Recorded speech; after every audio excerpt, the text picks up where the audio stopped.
All right, pull that back up here. Well, thanks for being here again. It's week 3, so we're here tonight, and then one more next week. And the one next week is the material that I do a lot of coaching on. So that's the one I know really well.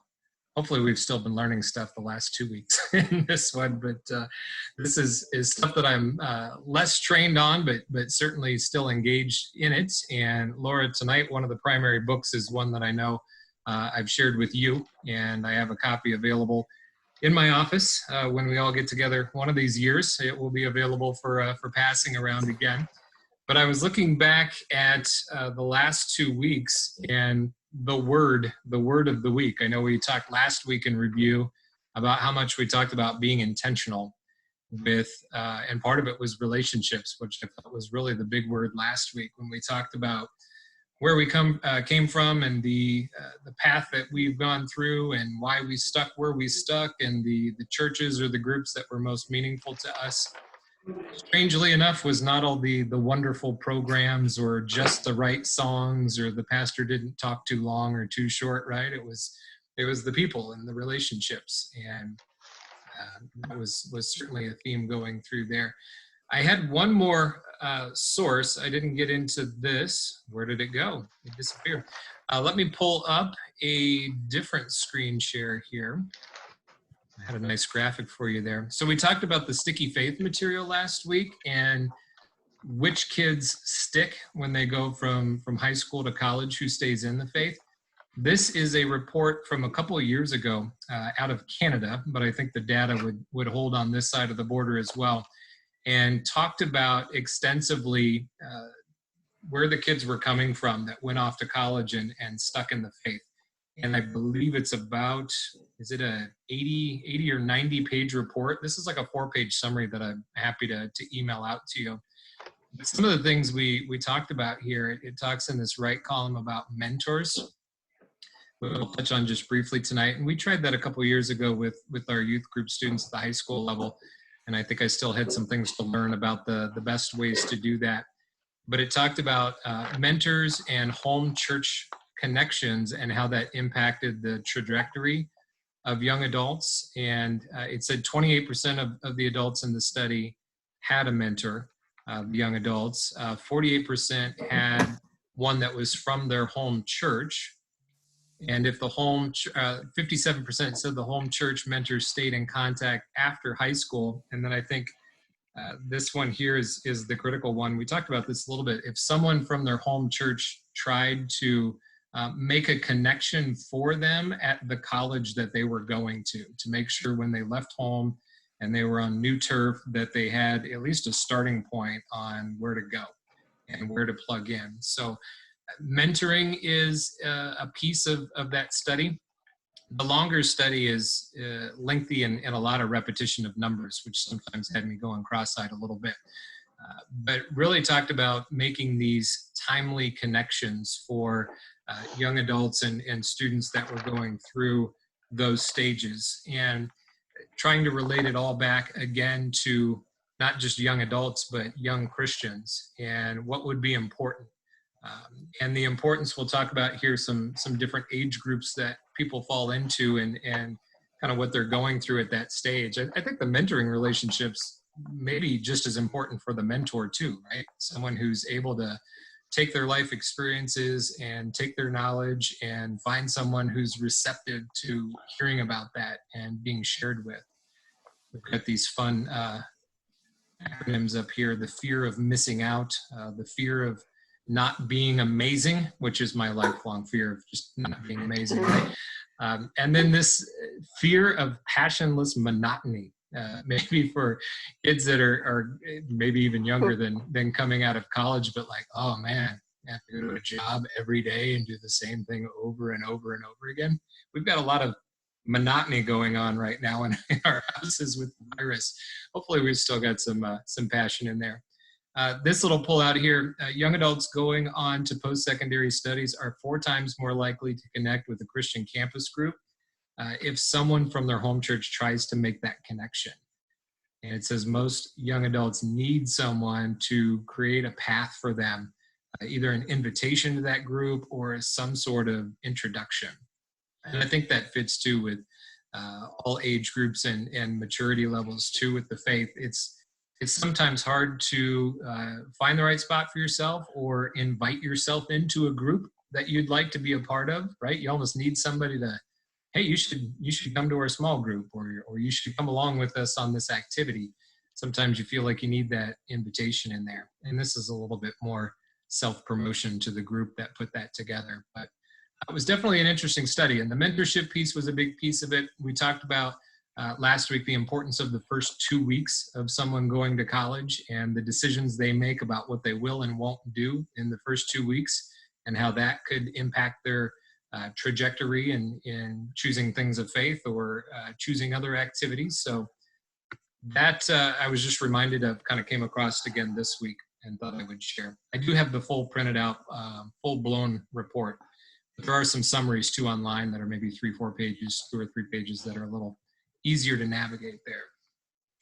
So 2 aspects here that I wanted to chat about a little bit today, and that's our faith journey from our personal faith journey, and then the mutual or the community faith journey. And really the importance of moving from, I guess maybe you flip-flop those. I talked to the youth group kids about, is this a family faith? Is this a community faith? Or is this yours? And we've had that conversation with profession of faith is like, well, how do I know when I'm ready? Or how do I know when the time is to do that? And I've shared a story with them many times. I kind of felt that I was in that place in middle school and I was ready to go. And then a girl who was my age in our youth group decided she was going to make profession of faith. And then I decided I was not going to do it because I didn't want it to seem like I was doing it because she was doing it, right? And then when did I actually do it? First year of college, right? There's so many years in between there. Not that anything changed significantly. Maybe I was, more well-versed in the faith and certainly more mature going into college than I was in middle school. But I don't think I was any less ready to make that declaration. And it's interesting to see that working behind the scenes, both kids that are encouraged to do it now because people in their peer group are doing it and taking that step, and others who want it to, this is my individual decision, right? I don't want it to seem like I'm just going along with the group.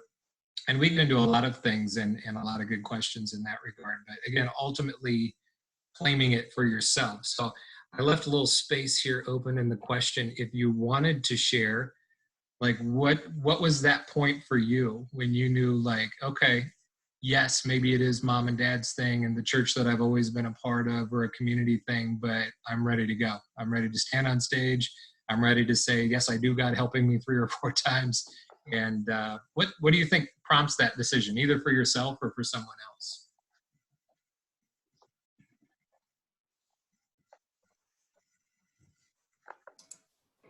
I think it's different for different people depending on their confidence level. In my growing up church, it was a thing for seniors in high school to do. That's just what you did. So I prefer the way Faith does it, where Pastor Adam says, well, we're going to have a membership class. And if you think you're ready to make a profession of faith, then that's something you should come to. And then that gives the option. And I'm assuming there's people of various ages in those classes. And I'm more comfortable with that than saying, well, you're going to graduate from high school, you better make profession of faith. That seems a little bit more disingenuous to me. Not that I think if I could have personally, I probably would have done it earlier, but that wasn't the way it was done in my growing up church. So that's just how it rolled. Yeah, and of the 12 kids that are now in waiting, ready, just waiting for us to get back together so they can do that, it's 6th grade to freshmen in college. It's a wide spread of people. Mm-hmm. And I've seen that too. I know, in the Catholic Church, your first communion, or in the Lutheran Church, the confirmation class is very much an age thing. Like, okay, it's your time to do this, and you're ready to go. That's interesting too, because I just heard somebody say that. I was on a podcast and she said, oh yeah, I was confirmed in the Lutheran Church, but I wasn't saved. And I think in different denominations or different faith journey, it's equated with a profession of your faith, but really it's not the same thing. So yeah, I think you have to be careful with that. Mm-hmm. That's why I think when kids or adults do make profession of faith at church, I always think, oh man, this is a really big deal. How can we celebrate that more? No, I think it's just a joyful thing to say, yeah, I'm confident enough to say, this is the road I want to walk in my life. Mm-hmm. Yeah, we talked about that, and we're still allowed to share cake, right? It's like we need to, like you said, this needs to be a big deal, and it is such a milestone, both kind of a point of arrival and a brand new launching point too, right? We all know that from wherever that took place, and whenever that took place for us is like, you say yes to getting on the bus. Really, you haven't arrived at the destination and you're done there. Any other thoughts on that? How that happens? How that happened for you? Thoughts on what you've seen in our church or other churches? Yeah, for me, it was kind of similar. I made profession of faith when I was a sophomore in high school. It was kind of similar to what our church does. There was a profession of faith class that I went to, and it happened that it was mostly people who were in my grade and maybe the grade above me and below me, but kind of my peers. And so that's just kind of how it worked out for me. Mm-hmm. Yeah, and I think for me, it was about the same. I don't even remember how many of us made profession when I did it. It's too long ago. It was either a junior or senior in high school too. Mm-hmm. And I'm remembering now too, it was important to me that my aunt was there I grew up in Iowa. She lived in Texas. Like, she was a huge influence on me, and I have to verify that with my parents, but I'm pretty sure she was there. And that's kind of how I picked the timing eventually of doing that. That wasn't a factor when I defected as a middle schooler. And I didn't defect, I was still there, but decided I needed to wait and make it more personal.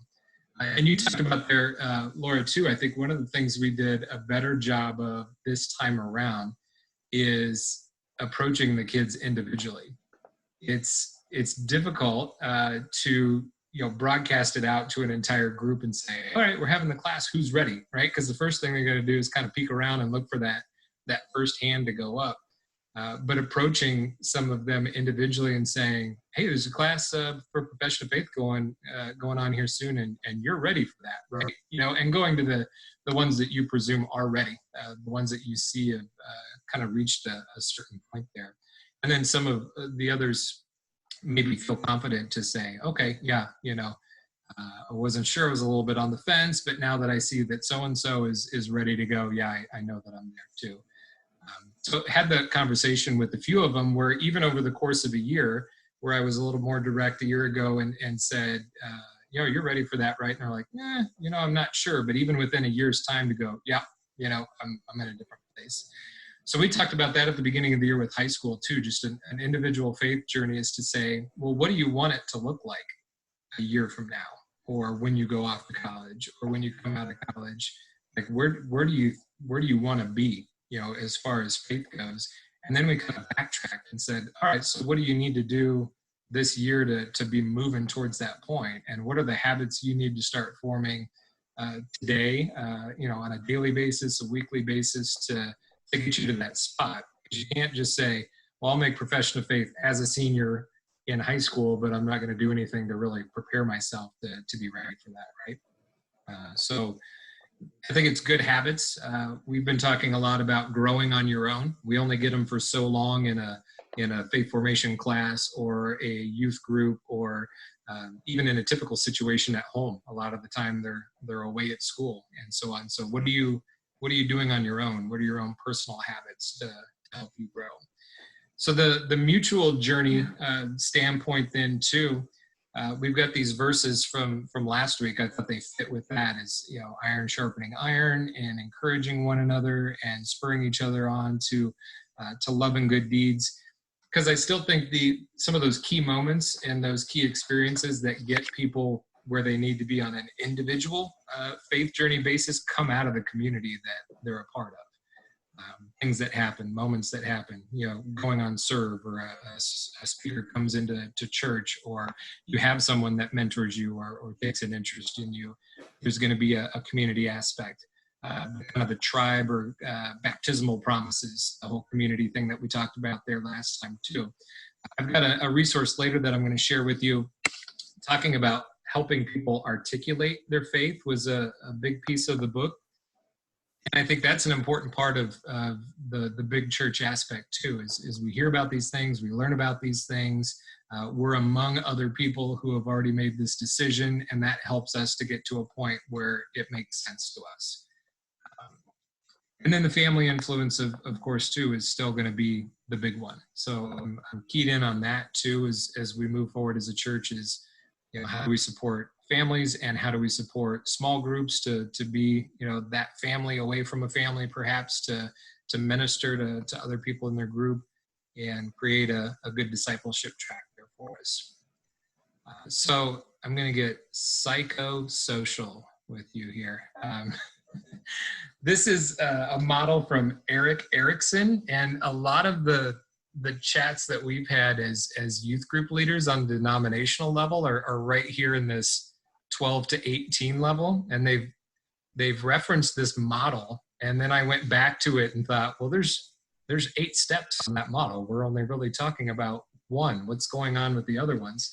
So there's a couple younger ones here, but we have this stage between 6 and 12 years old where it says you start to compare yourself to your peers, and you're trying to measure up, and you're starting to notice areas where you're maybe inferior to someone, whether it's athletically or academically. You just haven't caught up yet, whatever the case may be. And I've noticed this volunteering too in the grade school level, as kids start to notice things, right? And they're comparing themselves to their peers, often for the worse, hopefully some for the better too there. And then this 12 to 18, which I've spent a lot of time with, is you're figuring out what your identity is. You're maybe a little confused on what your role is, but you're trying to answer that question of who am I and what do I want to do with my life, and trying to figure out what your adult self is going to look like so you can grow towards that piece.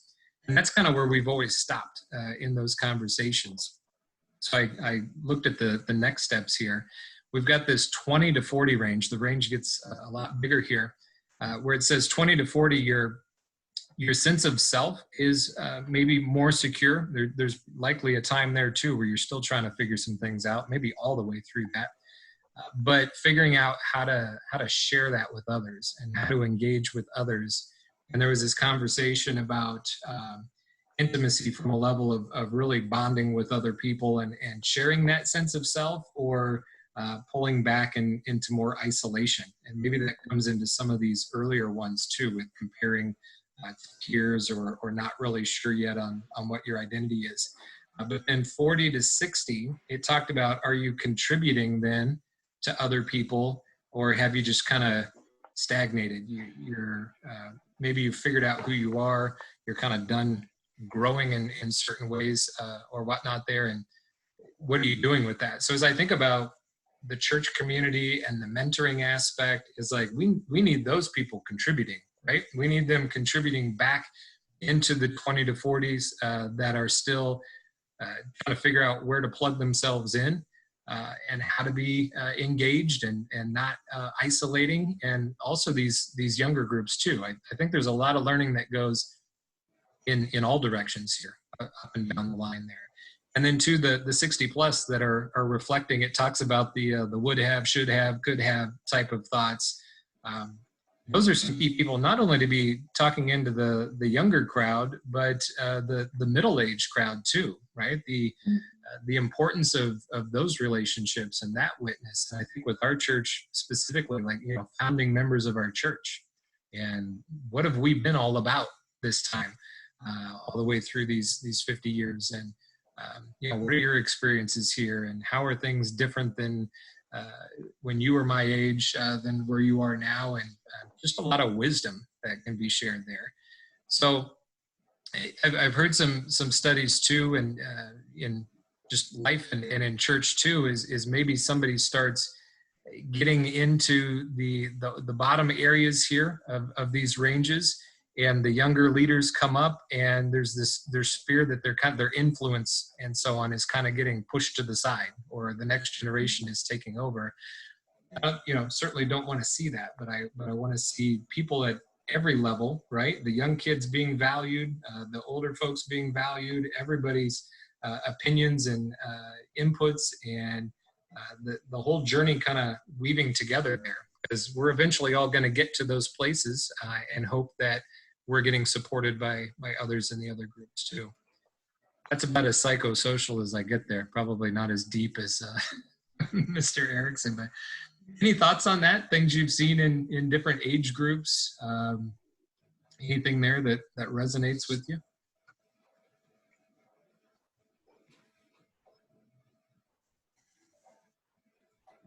I guess I've moved beyond figuring out what I am and need to decide if I'm contributing, as someone in my house said as they were going through some vocabulary. Is that contributing? No, contributing. And I I think think it's hard to know what should you do in that 40 to 60. I mean, how's best to contribute? Because everybody has different gifts, and you definitely want to contribute. But like you said too, if you get to these upper ones and you say, well, things are changing and nobody really does it that way anymore, they probably won't like what I want to have to say anyway, then you just kind of stagnate. So you have to have the younger people who are willing to listen to ideas, and you also have to have the confidence to know that age brings wisdom and experience, and you're also willing to keep growing. It's hard, but yeah, I think this is a pretty accurate description.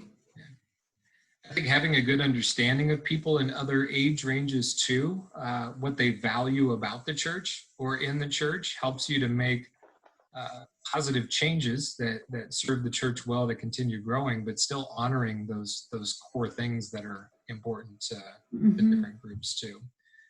And I see a balance there with our church, and I'm sure still at times seeing people who have been around for longer wanting to hold on to some things, and people that are younger wanting to move in a different direction, and hopefully those conversations are respectful too. But in this regard, as far as the faith journey and sharing things, just everybody's at a stage. Everybody's how am I sharing myself? Who am I right now? How am I growing? What can I do? And going back to that faith web idea too, is okay, so if I've got somebody in these different categories, they can teach me different things. They can help me along there. Well, here is, how come none of my graphics are coming? Imagine on the left-hand side there, can you see the book? I don't see it on my side. It's a book called, I have the physical book here, I can grab it, but then my earphones are going. It's called Growing With. So the book that I'm going to talk about next week is called Growing Young. This one is Growing With, and it is a very parenting specific book, but I see a lot of things in there that relate to, again, just where we are at different stages of our life and what we need. So it talks about, from the perspective of parenting, kids get older, they go through different stages in their life. They need something different from you when they're a teenager than they are when they're in that 6 to 12 range that we talked about. Your parenting approach changes, or the things that you're trying to do with them or for them changes. And then the relationship maybe changes a little bit as well. Adjusting your approach, as I said, along the way, but really about it being a mutual journey of intentional growth. And I think that can fit into the church rather than the home, or both areas, but we can take it into the church idea there. So it links the individual journey and the mutual journey that we just talked about. You have some ultimate needs that are me things when it comes to your faith, but really that the we element to the community. And interlaced through all of this is the dependence, independence, and then interdependence, right? Is when we're very young, obviously very young children need someone to watch out for them because they're not going to be able to take care of themselves. And then you get to a point where they start pushing a little bit, right? They need that independence, whether it's at home or in the fourth grade classroom, right, Sarah? Pushing boundaries and checking out what they can do and what they can't do. And then ultimately we get to a point of maturity where we understand that we all need each other there. My next slide is going to look really bad if there's no graphics there. It is blank. How about that? let me see if Shoot. wow. So imagine, well, it's not hard to paint this picture. I was thinking about parenting styles, and we can maybe talk about a little bit how we're parenting, but we've heard the helicopter parent, right? So in the upper left there, I have a wonderful photograph of a helicopter, and the parents that are always hovering, right, and double checking and making sure that there's a positive thing in keeping kids safe. I did read something recently though about our playgrounds are too plastic and too soft, and kids are not bumping and getting hurt like they used to anymore, and that teaches you something, right, where you make bad decisions and you take a little bit of a bump. And then I had not heard this one before I started getting into these conversations with some of the faith formation folks, is the lawnmower parent that likes to make that nice clear path in the grass so they know exactly where to go, right? Maybe not as much hovering, but like, here's where you need to go and everything. And then I have on the bottom here, imagine it, it's glorious, this giant bulldozer just pushing everything out of the way. And the bulldozer parent that's making sure really that the kid just, there's safety the whole way, and maybe even in some of these cases, no decisions that they need to make. It's just all laid out. I'm going to make sure you don't get hurt. I'm going to make sure you don't make any mistakes. I'm part of a Facebook group right now of Logan's peers, and there's a lot of chatter through these at-home assignments. Sarah, this is going on behind your back with your parents too, I'm sure. Like, do you understand this assignment? And all the parents talking about how much they're struggling with things. I'm like, I think the kids are supposed to be doing this, except for the dollar words that I was really engaged with today, trying to figure that out. But I'm waiting for parents to come back and talk about what grade they got on the project, right? Because you can tell that. We had the first Pinewood Derby we were involved with at Faith. I remember one individual, still remember who it was. He said, I voted for Aiden's car for show because I could tell you didn't make it. Right? It was obvious that some of these cars, and we're guilty of that now too, me really helping the boys with some nicer looking cars, but do you let them do it themselves and take ownership? Do you let them right now hand in that math sheet, even though you were peeking over their shoulder and they got a couple of them wrong, based on what you saw there? Is it better for them to get that feedback that, hey, you missed some, we've got to work on that? Or do you tidy everything up for them before it moves on, and then they've got this sense of invincibility because they've gotten everything right, but did they really understand it? And my approach to what I've helped my kids with math is, well, what are you thinking right now? What is the process that you're going through? What is the next step that you have to take when all they want is the right answer, right? Is helping them walk through that. Maybe a little bit of lawn mowing, maybe a little bit of hovering over their shoulder to see what's going on, but you can't just bulldoze them to the right answer, right? They need to figure out what that is. So trust me, this slide is just wonderful. Would have blown your mind, the graphics there, but without calling out any names, right? Have you seen this? Have you seen these different approaches? Or maybe there's one out there that I'm not familiar with. I've definitely seen. I'm glad I don't have to do it because I spent 2 weeks with my grandkids helping them with schoolwork, and I was pretty much a failure. They weren't impressed by their grandma. Sarah, you've seen a little bit of it, sounds like. Yeah, I've seen all the different types of parents of my students, and kind of figuring out how to deal with those different parenting strategies is kind of interesting as a teacher.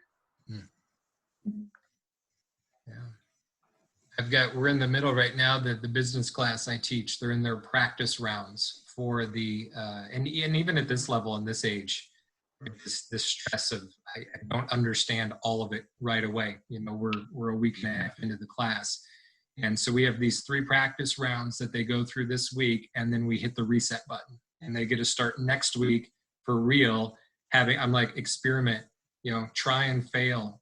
Just try to get as many variables flowing there as possible so you understand it next week. And I stole the phrase I heard from a coach that said, there's no winning and losing, there's winning and learning this week. So if you win and you get it, fantastic. If you lost, you learn something, right? And we're walking through, that's my Zoom call tomorrow night is, here's the results from the first round. Let's see where you got tripped up and let's figure this out together. I'm imagining all sorts of new things, helicopters, lawnmowers, bulldozers.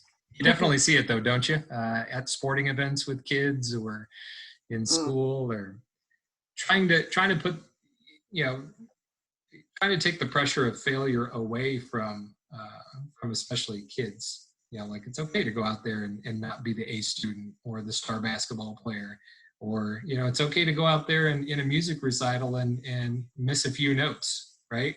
You're the one who's more terrified about that than anyone else. Everyone else is going to be gracious about that. I joked when Logan did his first piano recital that we should play a duet, and we did. And you know what? Logan nailed it, and I missed a whole measure with my bottom hand and kind of messed some things up. I'm like, now I understand the pressure up here.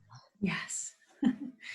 We were talking about in our home how this situation that we're in right now can be good for kids, because we see, and we would like to make it nice for kids and have them be able to have some of the normal experiences that they're used to having in May at the end of a school year.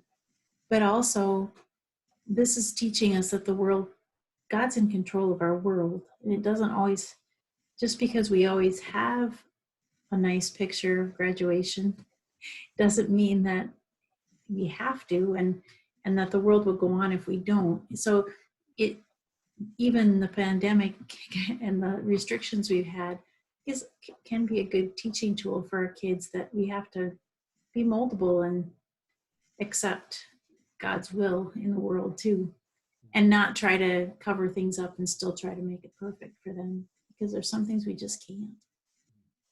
Yeah.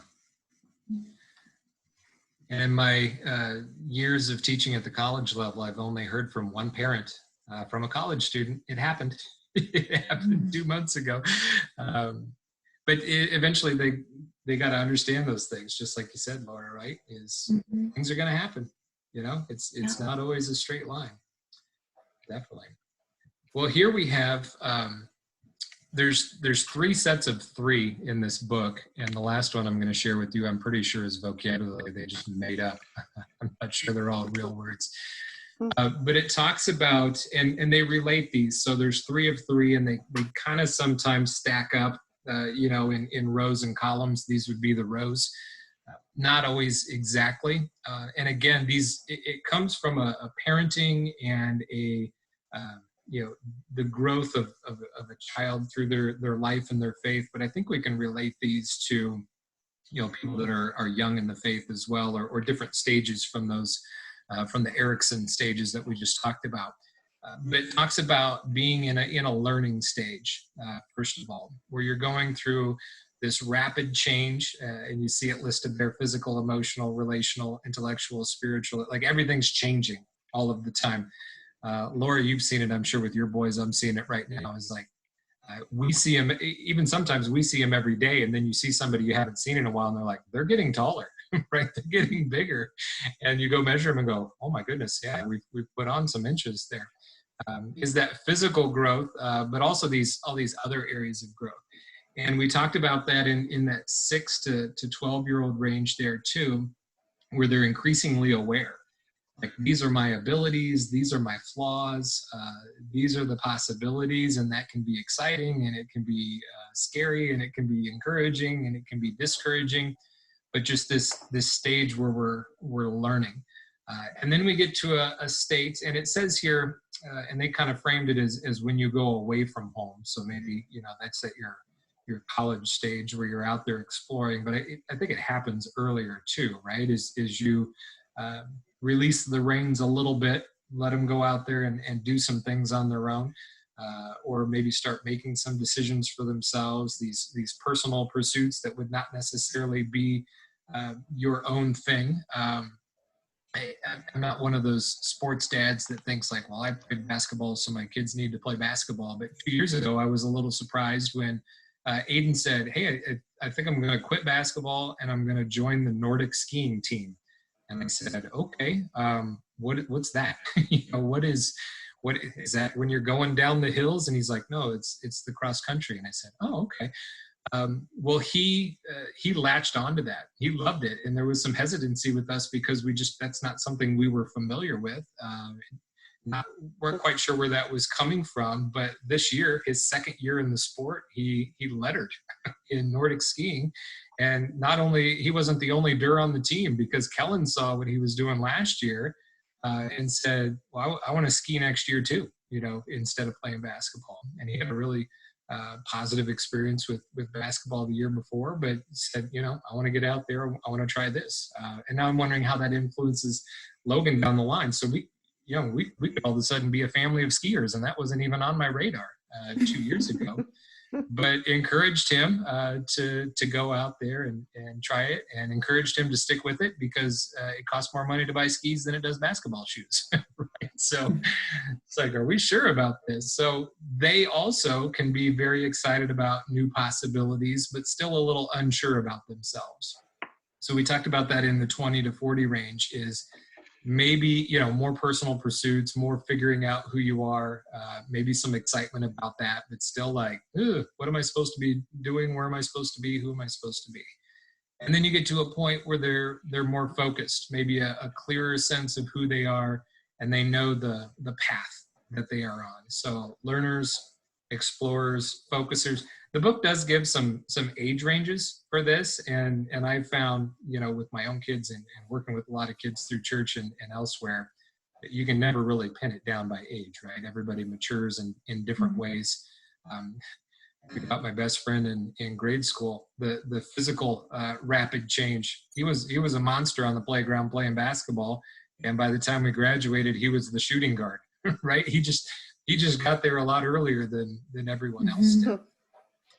So, and again, we could have this for someone who's young in the faith too, is they're brand new and there's a lot of rapid change and a lot of learning and a lot of awareness of, I was talking about that with the pastor's group this morning, the words we use in church that aren't necessarily even that big, but to someone new coming in would be like, what in the world does that mean, right? It's just vocabulary that they haven't grown up around. And then maybe they continue to get excited, but still a little bit of unsure about themselves before they get to that level of maturity. So that's talking about the student, or maybe someone new in the faith, if we're taking that angle too. And then it talks about what the parent needs to be, or maybe someone who's mentoring and supporting either these young people, young in age, or people that are young in their faith. So when we go back to the learners who are just absorbing so much, they need someone to lead them and introduce them to new things and give them a framework to operate in. And that requires patience, right? It requires attentiveness to, maybe as we look at here, as we look at all the possibilities, is an attentiveness to what a kid may take an interest in, right? I think we do that with a lot of young kids. It's like, hey, you seem to be really interested in, whatever. So how do we encourage that? How do we make opportunities available to them to explore that? How do we open some doors for them to figure out what it is that they want to be? I think from some of the sporting perspective, again, I think we used to have kids that were so specialized so early. You think about the Williams sisters in tennis. Like, we decided we were a tennis family and we're just going to hammer that in. They say more and more now, even in sports, even for the kids that are really good at a particular sport, it's important for them to be involved in multiple sports to develop different things physically and skills and so on.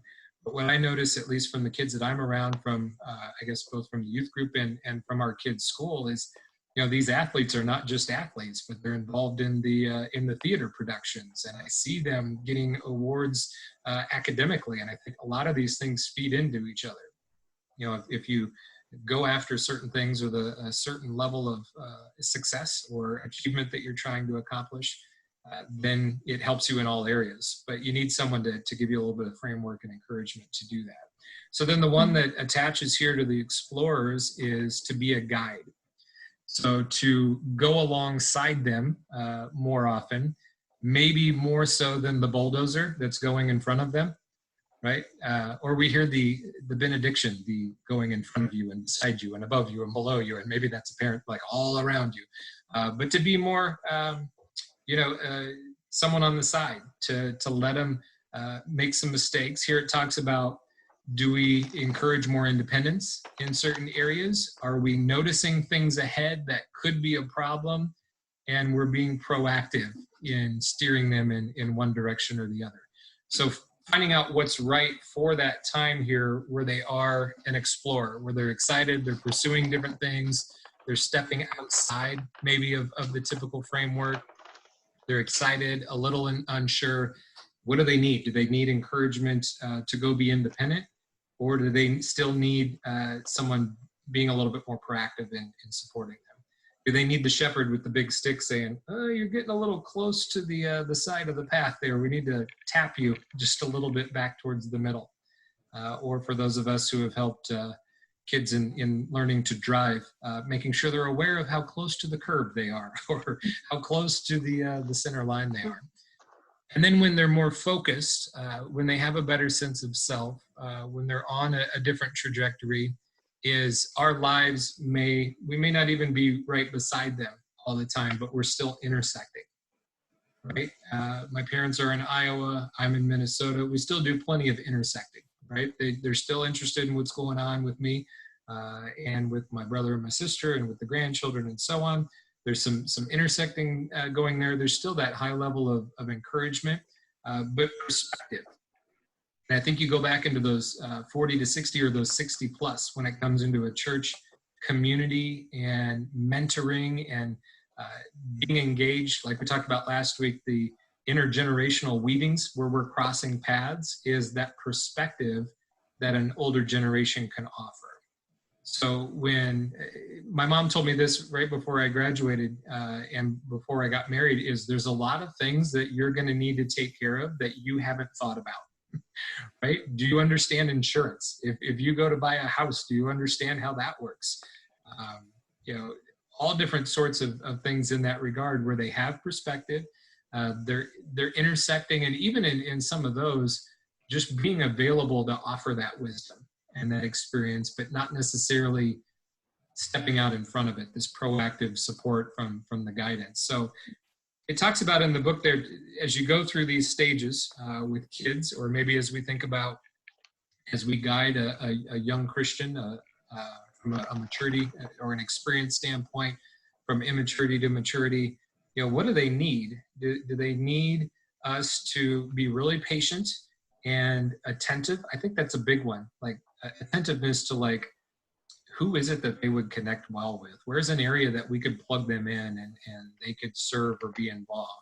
I just need to be available to answer questions. Do I need to be just an encouragement? Like, I know we're just getting this plane off the ground here, right? Or have we moved to a point where they're a little bit more independent, they're learning on their own, they're exploring some things, but still be there to offer some correcting, and then get to the point maybe where we're offering that maturity and that perspective. Any thoughts on either of those two? I've got the weird set of 3 coming up here. The words we're going to make up. Well, I'm just curious, maybe Barb and Sarah, have you had opportunity to be the teacher, the guide, the resource for someone, and how has that played out in your life? I mean, Barb, you've probably done that for your children and maybe now your grandchildren. Is there anyone, without them saying names, do you feel like there's someone in our church community you've gotten to do that with ever? And I'm just wondering, how would we do that? How would we know in our church community what people really need? And what are the inroads to helping them? Does that make sense? Well, I did get a little involved with, mentoring through the Starfish program. Yeah. And it was probably more learning for me than for the person I was supposed to be mentoring, actually. Mhm. I feel that way too. A lot of times if you get in contact with a person who's really young in the faith or is just learning the basics of how to follow Jesus, that's a different perspective in life than I've come from growing up with it from being a child. So it's sometimes hard for me to say, oh, I can understand where you're coming from, and this is what I think would be helpful. And yeah, I guess you just have to be a listener. A company here is a good word. Yeah, that's what I was going to say too. If I didn't feel like I did a lot, except did a lot of listening. Mm-hmm. I like that idea too, though, of adopting. I don't think you frame it that way in the church, but like, okay, we've got this new family or this new individual. We've got this young Christian or someone who comes to us from a different church. Like, who's their contact point? Who's their support network? Who's the one that's encouraging them in the church? Figuring out, getting to know them. As you said, Barb, listening is a huge piece of that, right? To listen for what their skills are. I've had that with youth group students where all of a sudden, like, hey, would it be okay if I helped out with this? And you're like, oh, you have experience in that area? Or sometimes when it comes to music, not knowing where they're gifted in, or if they've been taking lessons in a particular instrument for, 8 years and they could plug in and do something there. That mentoring though piece too, Barb, I'm glad you brought up Starfish. That's been a while since Starfish, but they did some things Right. with them too. We had that opportunity through the Community Support Center and the Dwelling Place to do some mentoring too. And I Yeah, know true. they're always looking for help in that regard.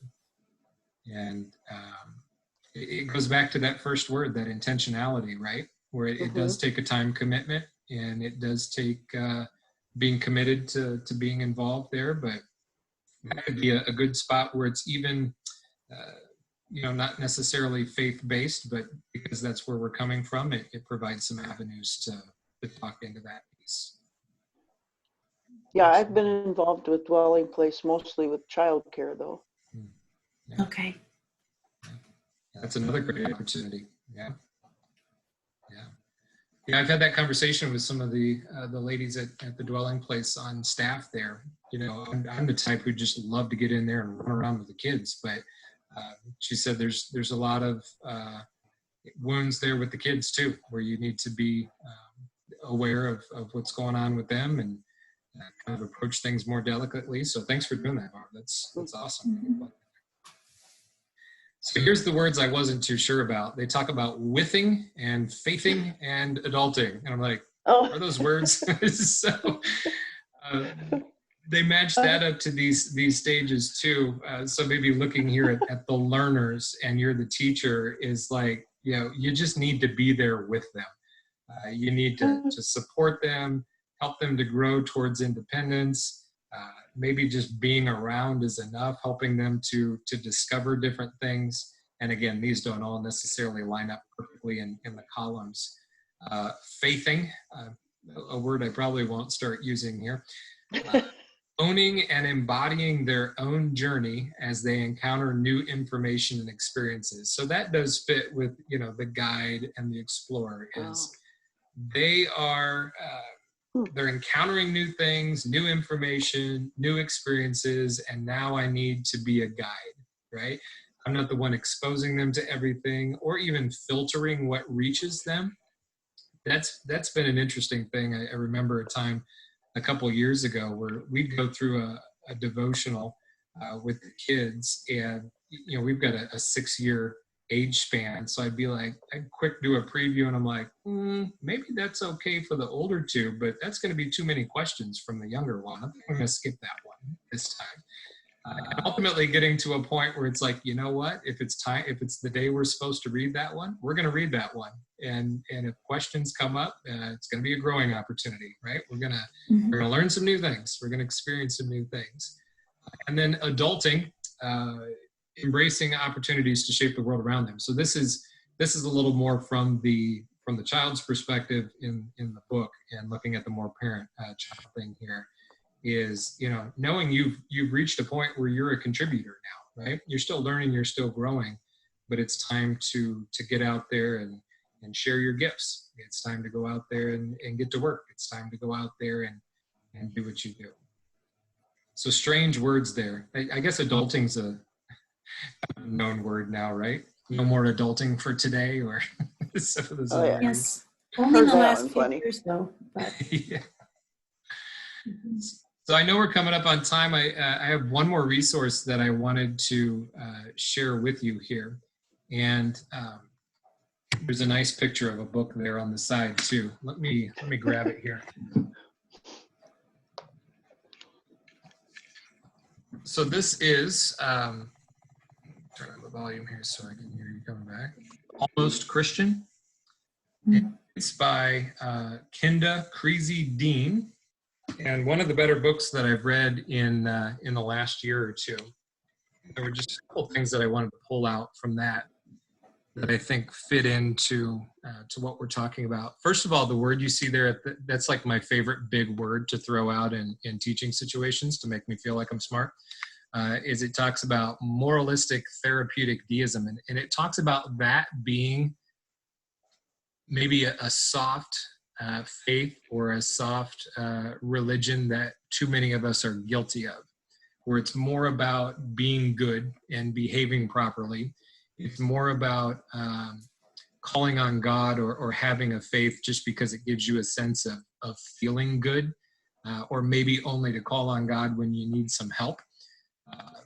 And it goes into a lot of detail on that concept in the book. It also goes into what are we modeling for the next generation? So the tagline under Almost Christian is what the faith of our teenagers is telling the American church. And I thought initially when I was going to read it, it's going to tell me what's wrong with the kids, right? And it's all about, no, we're not setting a good example for the kids.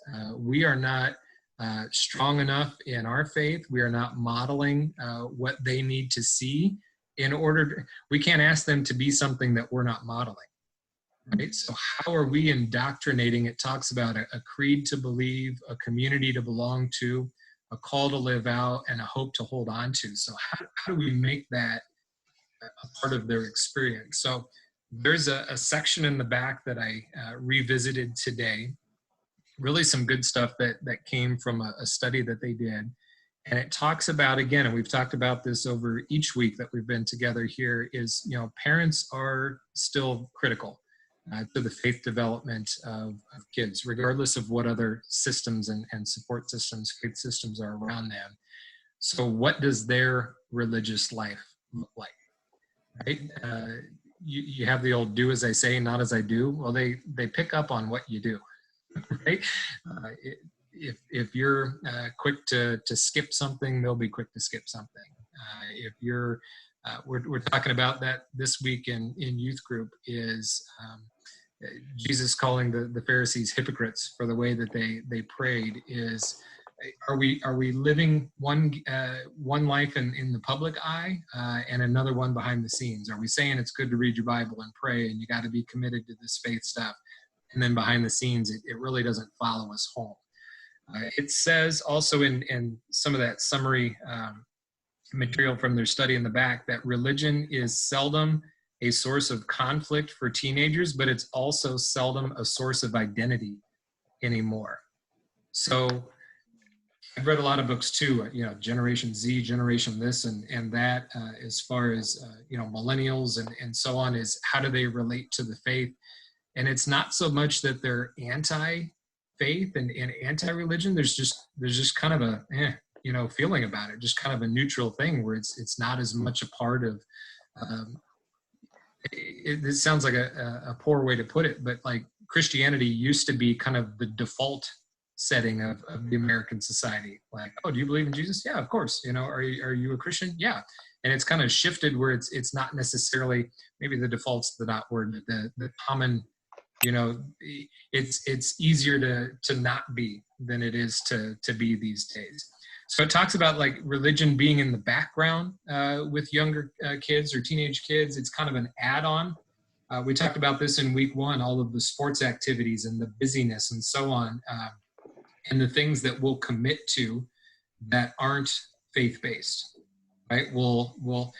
Part of these youth group communities that I'm a part of is like youth leaders saying, just once, I'd like to have a coach hear from the kids, like, oh, hey, I'm not going to be able to make it to practice because I've got my youth group, right? Instead of I can't make it to youth group because I've got to play baseball, or I've got a church thing that or a school activity that I need to be a part of.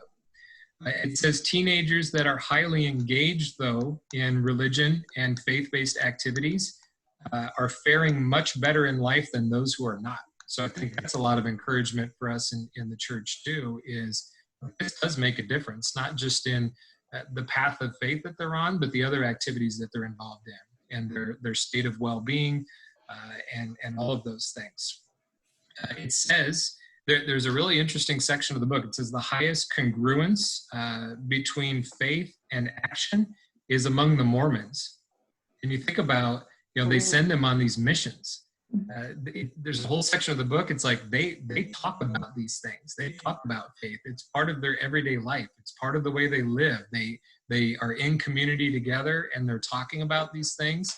So it says a lot of times people of other faith, younger people, are incredibly inarticulate when it comes to their faith and beliefs and practices and what it means, because there's not enough conversation about that. And I think that's where we have these different levels of who falls into what age group and what experience group and what does a young person or a young Christian need at a specific time. So we are more articulate about our faith. And then just two more things here. Well, in regard to that last one, we're failing to engage and educate our youth real specifically there. And then also that we need to make them a priority, which we're going to talk about a little bit next week. And I think we're going to talk about it not only in regards to youth, but everyone in the different age groups is, if you want somebody to be invested in your church and the church activities, you need to invest in them, right? You need to make them a priority. If you want young families to come to your church, you need to be invested in them. If you want single adults to feel invested in your church, well, you got to have something for them. You got to pour into that group. If you want the senior citizens to feel valued and like they're still an important piece of the church, well, what are we doing for them? And across the board in all different areas. I've been talking about multicultural situations too, both in and outside of the church. It's like, well, we can't just assume that people of different races and backgrounds are going to flock to us because we're interested in being multicultural, but what are we doing to support them? Not to cater to them, right? But to be a place where there's space for them, and where we want them there. So that's the 2-minute book report on Almost Christian there, but really a good one, and one that I read last year and went, yes, lots of good stuff there. Any parting words? I appreciate you guys being with us, and for all of you out there in YouTube land watching the recording, thanks for joining us there too, and welcome questions and feedback coming back from that crowd too. Yeah, thank you so much, Travis. Yeah, thank you. Absolutely. So next week's the one that's really in my wheelhouse. We're talking about, now the title of the book is Growing Young. And I met with the seasoned citizens and said, you're going to hear me using these words. We're going to be talking about growing young. That doesn't mean handing the church over to the young people, right? But it's about getting them engaged in the life of the church. And there are 6 different places there, 6 different things within that book that says these are the things you need to focus on in order to have an environment that appeals to that student and young adult age group. And we're gonna tie it into a number of other things too, because creating that environment is good for everybody, right? There's a certain there's an energy when people are engaged at all different age groups and are involved and feel like it's their church. And there's this piece we talked about way back when here too, is the people that can contribute and reflect and mentor and be a guide and help be a resourcer and so on, that I think just fits in with all of that too. So I'll pray for us and then we'll turn you loose. Lord, thank you again for the opportunity to get together and talk about growing together. And the conversation 2 weeks ago about intentionality, and last week about relationships. And we looked this week at what do we need to do to help each other out and help each other grow at different stages in our lives, as far as growing in age and knowledge of just the world in general, but also of our faith, and how do we grow, and how do we move each other along the path and walk alongside each other, either to give specific guidance or some space to grow and to grow on our own. Just ask that you bless our efforts in that regard in the church, and watch over us while we're apart. Help us to continue to feel connected, find ways to be spoken to have others speak into our faith in our lives, and for us to be able to do the same. We thank you for that opportunity to be a part of a larger faith family. Amen. Amen. All right, one more week, and we'll see where we go from there. All right. All right. Thank you much. Bye. Thanks for being here.